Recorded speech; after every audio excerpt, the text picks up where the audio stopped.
दिल्ली वासियों को पानी देने का कोई हिसाब नहीं है। आपके 4 लोगों के परिवार के लिए 15 करोड़ का वाटर सिस्टम आपने लगाया केजरीवाल जी।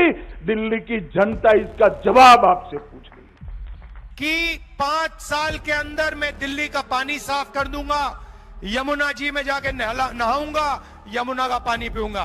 केजरीवाल जी, दिल्ली का पानी पी लीजिए, एक ग्लास पी लीजिए, फिर देखते हैं क्या होता है। अस्पताल में मिलेंगे आपसे। ದೆಹಲಿ ವಿಧಾನಸಭಾ ಚುನಾವಣೆಗೆ ಮತದಾನ ಪ್ರಕ್ರಿಯೆಯಂತೂ ನಡೆದಾಗಿದೆ. ಸೊ ಈಗೇನಿದ್ರು ಯಾರಿಗೆ ಎಷ್ಟು ಸ್ಥಾನ ಸಿಗಬಹುದು, ಮತ್ತೆ ದೆಹಲಿ ಅಧಿಕಾರ ಯಾರ ಕೈಗೆ ಹೋಗಬಹುದು ಅನ್ನೋದ್ರ ಬಗ್ಗೆನೆ ಒಂದಷ್ಟು ಚರ್ಚೆಗಳಾಗ್ತಾ ಇದೆ, ಲೆಕ್ಕಾಚಾರ ನಡೀತಾ ಇದೆ, ಪ್ರೆಡಿಕ್ಷನ್ ಜೋರಾಗಿ ಆಗ್ತಾ ಇದೆ. ಸೊ 70 ಕ್ಷೇತ್ರದ ಅಸೆಂಬ್ಲಿ ಚುನಾವಣೆಯ ಫಲಿತಾಂಶ ಇದೇ ಶನಿವಾರ ಅಂದ್ರೆ 8ನೇ ತಾರೀಕು ಹೊರಬೀಳುತ್ತೆ. ಆದ್ರೆ ಇಲ್ಲಿ ಸಾಕಷ್ಟು ಸಮೀಕ್ಷೆಗಳು ಈ ಹಿಂದೆ ಅಂದ್ರೆ ಈಗ ಸಟ್ಟಾ ಬಜಾರ್ ಅಂತಾನೆ ತೆಗೆದುಕೊಂಡ್ರೆ ಈ ಹಿಂದೆ ಎಎಪಿಗೆ ಬಹುಮತ ಅಂತ ಹೇಳಿತ್ತು. ಅಂದ್ರೆ ಏನಿಲ್ಲ ಅಂದ್ರೂ 35ಕ್ಕೂ ಹೆಚ್ಚು ಸ್ಥಾನಗಳನ್ನ ಎಎಪಿ ಪಡೆದುಕೊಳ್ಳುತ್ತೆ ಅಂತ ಹೇಳಿತ್ತು. ಆದ್ರೆ ಈಗ ಒಂದು 10 ದಿನದಿಂದ ಒಂದಷ್ಟು ಪರಿಸ್ಥಿತಿ ಚೇಂಜಸ್ ಆಗಿದೆ. ದೆಹಲಿ ಮತದಾರರ ಮೂಡ್ ಕೂಡ ಚೇಂಜ್ ಆಗಿದೆ ಅನ್ನುವಂತಹ ಮಾತು ಕೇಳಿ ಬರ್ತಾ ಇರೋದ್ರಿಂದ ಈ ಸಲ ದೆಹಲಿ ಬಿಜೆಪಿಗೆ ಪಾಲಾಗಬಹುದಾ ಅನ್ನೋದಕ್ಕೆ ಸಂಬಂಧಪಟ್ಟ ಹಾಗೆ ಒಂದಷ್ಟು ಕಾರಣಗಳನ್ನ ಹುಡುಕ್ತಾ ಹೋದ್ರೆ ಇಲ್ಲಿ ಎಎಪಿ ಮಾಡಿಕೊಂಡ ಎಡವಟ್ಟು ಎಂತದ್ದು, ಎಎಪಿಗೆ ಒಂದ್ ರೀತಿ ಅಡೆತಡೆ ಯಾಕಾಯ್ತು ಅಂದ್ರೆ ಇನ್ ಕೇಸ್ ಗೆಲ್ಲೋದಕ್ಕಾಗ್ಲಿಲ್ಲ ಅಂತಂದ್ರೆ ಎಎಪಿಗೆ ಏನೆಲ್ಲ ಅಡೆತಡೆಗಳಾಗಿರಬಹುದು ಅನ್ನೋದಕ್ಕೆ ಒಂದಷ್ಟು ಪಾಯಿಂಟ್ಸ್ ಹೇಳಬಹುದು. ಯಾಕಂದ್ರೆ ಈಗ ದೆಹಲಿ ಅಂತ ಬಂದಾಗ ಎಎಪಿ, ಬಿಜೆಪಿ, ಕಾಂಗ್ರೆಸ್ ನಡುವೆ ತ್ರಿಕೋನ ಸ್ಪರ್ಧೆ ಇದೆ. ಆಮ್ ಆದ್ಮಿ ಹಾಗೆ ಬಿಜೆಪಿ ಮಧ್ಯೆನೇ ಇಲ್ಲಿ ನೇರ ಸ್ಪರ್ಧೆ ಅಂತ ಹೇಳಬಹುದು. ಯಾಕಂದ್ರೆ ಇಂಡಿಯಾ ಮೈತ್ರಿಕೂಟದ ಭಾಗ ಆಗಿರೋ ಆಪ್, ಕಾಂಗ್ರೆಸ್ ಪಾರ್ಟಿಗಳು ಚುನಾವಣಾ ಪ್ರಚಾರದಲ್ಲಿ ಒಬ್ರಿಗೊಬ್ಬರ ವಿರುದ್ಧ ಟೀಕೆ ಮಾಡ್ತಾ ಬಂದಿರೋದನ್ನ ನೋಡಿದ್ರೆ ಇಲ್ಲಿ ಅಷ್ಟೊಂದು ಸಪೋರ್ಟಿವ್ ಆಗಿ ಕಾಂಗ್ರೆಸ್ಗೆ ಯಾರು ಇಲ್ಲ. ಅಂದ್ರೆ ಇಂಡಿ ಮೈತ್ರಿಕೂಟದ ಅನೇಕ ಪಕ್ಷಗಳೇ ಇಲ್ಲಿ ಆಪ್ಗೆ ಸಹಕಾರವನ್ನ ಕೊಡ್ತಾ ಇರೋದ್ರಿಂದ ಈ ಲಿಸ್ಟ್ ನಲ್ಲಿ ಕಾಂಗ್ರೆಸ್ ಇಲ್ಲ ಅಂತ ಹೇಳಬಹುದು. ಸೊ ಬಿಜೆಪಿ ವರ್ಸಸ್ ಎಎಪಿ ಅಂತಾನೆ ಹೇಳಬಹುದು. ಈ ಸಲ ದೆಹಲಿ ಚುನಾವಣೆಯಲ್ಲಿ ಯಮುನಾ ನದಿಯೇ ಹೆಚ್ಚು ಸುದ್ದಿ ಮಾಡಿದ್ದು. ಯಾಕಂದ್ರೆ ಕಳೆದ ಸಲ ಕೂಡ ಈ ಯಮುನಾ ನೀರನ್ನ ಶುದ್ಧ ಮಾಡ್ತೀವಿ ಅಂತ ಅರವಿಂದ್ ಕೇಜ್ರಿವಾಲ್ ವಾಗ್ದಾನವನ್ನ ಮಾಡಿದ್ರು. ಆದ್ರೆ ಅದಾಗ್ಲಿಲ್ಲ. ರಾಹುಲ್ ಗಾಂಧಿಗೂ ಕೂಡ ಈ ವಿಚಾರ ಇಷ್ಟ ಆಗಿಲ್ಲ. ಇದೇ ವಿಚಾರವನ್ನ ಮುಂದಿಟ್ಕೊಂಡು ಯಮುನಾ ನೀರನ್ನ ಕುಡಿಬೇಕು ಅಂತ ಕೇಜ್ರಿವಾಲ್ಗೆ ಸವಾಲು ಕೂಡ ಹಾಕಿದ್ರು. ये आपका पीने का पानी है, ये आपका पीने का पानी है, इसको देखिए, इसमें बदबू आ रही है। केजरीवाल जी ने वायदा किया था कि 5 साल के अंदर मैं दिल्ली का पानी साफ कर दूंगा, यमुना जी में जाके नहाऊंगा, यमुना का पानी पीऊंगा। केजरीवाल जी, दिल्ली का पानी पी लीजिए, एक ग्लास पी लीजिए, फिर देखते हैं क्या होता है। अस्पताल में मिलेंगे आपसे। ಇನ್ನು ಕಳೆದೆರಡು ಸಲದ ಚುನಾವಣೆಯ ರೀತಿಯಲ್ಲೇ ಈ ಸಲ ಚುನಾವಣೆ ಆಮ್ ಆದ್ಮಿಗೆ ಸುಲಭವಾದ ವಿಚಾರ ಅಲ್ಲ ಅಂತಾನೆ ಹೇಳಲಾಗ್ತಾ ಇದೆ. ಅದಕ್ಕೆ ಕೆಲವೊಂದಿಷ್ಟು ಕಾರಣಗಳನ್ನ ಕೊಡೋದಾದ್ರೆ 2015 ಹಾಗೆ 2020ರ ಎಲೆಕ್ಷನ್ನಲ್ಲಿ ಕೇಜ್ರಿವಾಲ್ ನೇತೃತ್ವದ ಎಎಪಿ ಅಮೋಘ ಜಯವನ್ನ ದಾಖಲಿಸಿತು. ಈ ಸಲದ ಸನ್ನಿವೇಶ ಮಾತ್ರ ಅದಕ್ಕೆ ಪೂರಕ ಆಗಿಲ್ಲ ಅಂತಾನೆ ಹೇಳಬಹುದು. ಇದಕ್ಕೆ ಮೇನ್ ರೀಸನ್ ಅಂತ ಅಂದ್ರೆ ಆಮ್ ಆದ್ಮಿ ಪಾರ್ಟಿ ಸರ್ಕಾರದ ಮೇಲೆ ಇರುವಂತಹ ಲಿಕ್ಕರ್ ಭ್ರಷ್ಟಾಚಾರದ ಗಂಭೀರವಾದಂತಹ ಆರೋಪ. ಯಾಕಂದ್ರೆ ಈ ಸಂಬಂಧವಾಗಿ ಮನೀಶ್ ಸಿಸೋಡಿಯಾ ಜೈಲಿಗೆ ಹೋಗಿ ಬಂದ್ರು. ಅರವಿಂದ್ ಕೇಜ್ರಿವಾಲ್ ಮನೆ ಮೇಲೆ ದಾಳಿ ಆಯಿತು, ಅವರು ಕೂಡ ಜೈಲಲ್ಲಿದ್ರು.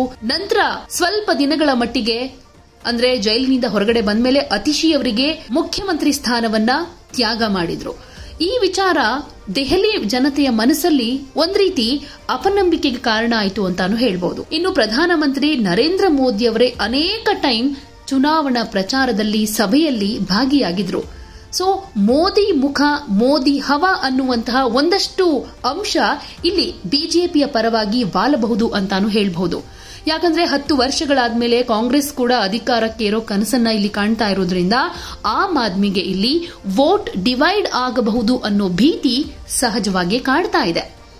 ಇನ್ನು ಕೇಜ್ರಿವಾಲ್ ಹಾಗೆ ಅವರ ಆಪ್ತ ಸಚಿವ ಮನೀಶ್ ಸಿಸೋಡಿಯಾ ಆಗ್ಲೇ ಹೇಳಿದ ಹಾಗೆ ಜೈಲಿಗೆ ಹೋಗಿ ಬಂದಿದ್ದು ಒಂದು ರೀತಿ ಪಕ್ಷಕ್ಕೆ ಹಿನ್ನಡೆ.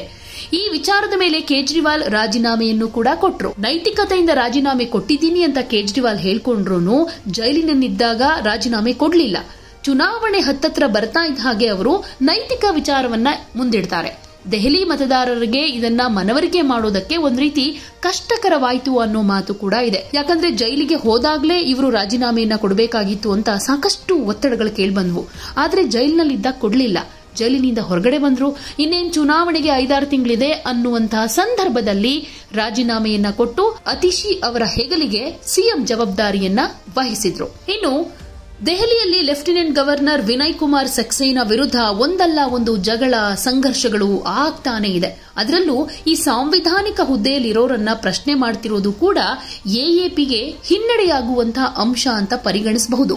ದೆಹಲಿ ಪೊಲೀಸ್ ಸಾರ್ವಜನಿಕ ವ್ಯವಸ್ಥೆ ಅಧಿಕಾರ ಲೆಫ್ಟಿನೆಂಟ್ ಗವರ್ನರ್ ಅವರದ್ದು ಅಂತ ಸರ್ವೋಚ್ಚ ನ್ಯಾಯಾಲಯವೇ ಹೇಳಿದ್ರೂ ಆಪ್ ಅದನ್ನ ಪ್ರಶ್ನೆ ಮಾಡ್ತಾನೆ ಬರ್ತಿತ್ತು. ಸೊ ಈ ವಿಚಾರ ಎಲ್ಲೋ ಒಂದು ಕಡೆ ಆಮ್ ಆದ್ಮಿಗೆ ಹಿನ್ನಡೆಯನ್ನ ತಂದುಕೊಡಬಹುದು ಅಂತ ಹೇಳಬಹುದು. ಇನ್ನು ವಿವಿಧ ಭ್ರಷ್ಟಾಚಾರಗಳ ಕಾರಣ ಅಂತ ಬಂದ್ರೆ ಇಲ್ಲಿ ಸಂಜಯ್ ಸಿಂಗ್, ಸತ್ಯೇಂದ್ರ ಜೈನ್, ಅಮಾನತುಲ್ಲಾ ಖಾನ್ ಜೈಲು ಪಾಲಾಗಿದ್ರು. ಈ ವಿಚಾರ ಕೂಡ ಪಾರ್ಟಿಗೆ ಹಿನ್ನಡೆಯಾಗಬಹುದು ಅನ್ನೋ ವಿಮರ್ಶೆ ಮಾಡಲಾಗ್ತಾ ಇದೆ. ಒಂದು ಕಡೆ ಮನೀಶ್ ಸಿಸೋಡಿಯಾ ಹೋದ್ರು, ಸಿಎಂ ಸ್ಥಾನದಲ್ಲಿದ್ದ ಅರವಿಂದ್ ಕೇಜ್ರಿವಾಲ್ ಜೈಲಿಗೆ ಹೋದ್ರು. ಈಗ ಪಾರ್ಟಿಯಲ್ಲಿರುವಂತಹ ಇವರೆಲ್ಲರೂ ಕೂಡ ಜೈಲಿಗೆ ಹೋಗಿ ಬಂದಿದ್ದಾರೆ ಅನ್ನುವಂತ ವಿಚಾರ ಪಕ್ಷದ ಮೇಲೆ ಒಂದು ರೀತಿ ಬ್ಲಾಕ್ ಮಾರ್ಕ್ ಆಗಿದೆ ಅಂತ ಹೇಳಬಹುದು. ಇನ್ನೊಂದು ಕಡೆ ಆಮ್ ಆದ್ಮಿ ಪಾರ್ಟಿ ಹಾಗೇನೆ ಅದರ ಸಂಚಾಲಕ ಅಧಿಕಾರಕ್ಕೆ ಬರೋದಕ್ಕೆ ಇಲ್ಲಿ ಮೇನ್ ರೀಸನ್ ಆಗಿದ್ದು ಅಣ್ಣಾ ಹಜಾರೆ ನೇತೃತ್ವದ ಭ್ರಷ್ಟಾಚಾರ ವಿರೋಧಿ ಚಳವಳಿಯಲ್ಲಿ ಕೇಜ್ರಿವಾಲ್ ಅವರು ಪಾಲ್ಗೊಂಡಿದ್ದು. ಅಣ್ಣಾ ಹಜಾರೆಯೇ ಕೇಜ್ರಿವಾಲ್ ಅವರ ನೈತಿಕತೆಯನ್ನ ಇಲ್ಲಿ ಪ್ರಶ್ನೆ ಮಾಡ್ತಾ ಇದ್ದಾರೆ. ಯಾಕಂದ್ರೆ ಏನ್ ಅಂದ್ಕೊಂಡು ಏನ್ ವಾಗ್ದಾನವನ್ನ ಮಾಡಿ ಅಧಿಕಾರಕ್ಕೆ ಆಮ್ ಆದ್ಮಿ ಬಂತೋ ಅದು ಸಂಪೂರ್ಣವಾಗಿ ದೆಹಲಿಯಲ್ಲಿ ಇಂಪ್ಲಿಮೆಂಟ್ ಮಾಡೋದಕ್ಕೆ ಸಾಧ್ಯ ಆಗಿಲ್ಲ. ಹೀಗಾಗಿ ಇಲ್ಲಿ ಅಣ್ಣಾ ಹಜಾರೆಯವರೇ ಕೇಜ್ರಿವಾಲ್ ಅವರ ನಡೆಯನ್ನ ಪ್ರಶ್ನೆ ಮಾಡ್ತಾ ಇದ್ದಾರೆ, ನೈತಿಕತೆಯನ್ನ ಪ್ರಶ್ನೆ ಮಾಡ್ತಾ ಇದ್ದಾರೆ ಅಂತಂದ್ರೆ ಈ ವಿಚಾರ ಆಮ್ ಆದ್ಮಿ ಪಕ್ಷಕ್ಕೆ ದೆಹಲಿಯಲ್ಲಿ ಹಿನ್ನಡೆಯನ್ನ ಉಂಟು ಮಾಡಬಹುದು ಅಂತಾನು ಹೇಳಲಾಗ್ತಾ ಇದೆ. ಸೊ ಇಷ್ಟೆಲ್ಲ ರೀಸನ್ ನಿಂದ ದೆಹಲಿಯಲ್ಲಿ ಆಮ್ ಆದ್ಮಿ ಒಂದ್ ವೇಳೆ ಅಧಿಕಾರಕ್ಕೆ ಬರಲಿಲ್ಲ ಅಂತಂದ್ರೆ ಇದಿಷ್ಟೂ ಕಾರಣಗಳನ್ನ ನಿಜ ಅಂತ ಒಪ್ಕೊಳ್ಬೇಕಾಗತ್ತೆ. ಆದ್ರೆ ಎಲೆಕ್ಷನ್ ರಿಸಲ್ಟ್ ಇರೋದು 8ನೇ ತಾರೀಕು. ಅಲ್ಲಿ ತನಕ ಏನು ಹೇಳೋದಕ್ಕಾಗೋದಿಲ್ಲ. ಯಾಕಂದ್ರೆ ಒಂದೊಂದು ಸಮೀಕ್ಷೆ ಒಂದೊಂದು ರೀತಿಯ ರಿಸಲ್ಟ್ ಕೊಡ್ತಾ ಇದೆ. ಒಂದು ಸಮೀಕ್ಷೆ ಪ್ರಕಾರ ಆಮ್ ಆದ್ಮಿ ಅಧಿಕಾರಕ್ಕೆ ಬರುತ್ತೆ ಅಂತ ಹೇಳಿದ್ರೆ ಇನ್ನು ಕೆಲವು ಸಮೀಕ್ಷೆಗಳು ಬಿಜೆಪಿಯೇ ಅಧಿಕಾರಕ್ಕೆ ಬರುತ್ತೆ ಅಂತ ಹೇಳ್ತಾ ಇವೆ. ಸೊ ಈಗಿನ ಒಂದು ವಾರದ ಸದ್ಯದ ಸ್ಥಿತಿಗತಿ ವಾತಾವರಣವನ್ನ ನೋಡ್ತಾ ಇದ್ರೆ ಕೆಲವು ಸಮೀಕ್ಷೆಗಳು ಬಿಜೆಪಿಯ ಪರವಾಗೇನೆ ಒಂದ್ ರೀತಿ ಅಧಿಕಾರಕ್ಕೆ ಬರುತ್ತೆ ಅಂತ ಹೇಳ್ತಾ ಇರೋದ್ರಿಂದ ಆಮ್ ಆದ್ಮಿಗೆ ಗೆಲುವು ಅನ್ನೋದು ಇಲ್ಲಿ ಈಸಿ ಆಗಿ ಕಾಣಿಸೋದಿಲ್ಲ ಅನ್ನೋದು ಕೂಡ ಅಷ್ಟೇ ಸತ್ಯ. मैं अभी मेरे घर पर कुछ बच्चे मिलने आए थे तो साहजिकता से मैं बात कर रहा था कि भाई ये हुआ ये हुआ ये हुआ. फिर मैंने उनको पूछा कि भाई केजरीवाल जी ने क्या करा, और मैंने ही जवाब दे दिया मेरी गलती हो गई कि कुछ नहीं किया. तो एक बच्चे ने स्फूर्ति से कहा कि साहब ऐसा नहीं है, आप इतना अन्याय उनको मत करिए, और दृढ़ता से के साथ विश्वास के साथ कहा. तो मैंने कहा क्या कहना चाहते हैं, अब क्या किया? तो कि एक बड़ा 45 करोड़ का शीश महल उन्होंने अपने रहने के लिए बनाया. जो राजनीति में आए तब कहते थे हम सरकारी गाड़ी नहीं लेंगे, सरकारी बंगलो नहीं लेंगे, एक नए प्रकार की राजनीति का आगाज करेंगे. एक बंगलों से पेट नहीं भरा, 2 बंगलों से पेट नहीं भरा, 3 बंगलों से पेट नहीं भरा, 4 बंगलों से पेट नहीं भरा, 50,000 गज एक शीश महल बनाया दिल्ली वासियों के 45 करोड़ के खर्चे से. और केजरीवाल जी आपको इसका हिसाब देना पड़ेगा, दिल्ली की जनता को हिसाब देना पड़ेगा. किसके पैसे से 6 करोड़ के डिजाइनर मार्बल लगाए आपने? किसके पैसों से 6 करोड़ के मोटराइज पर्दे लगाए?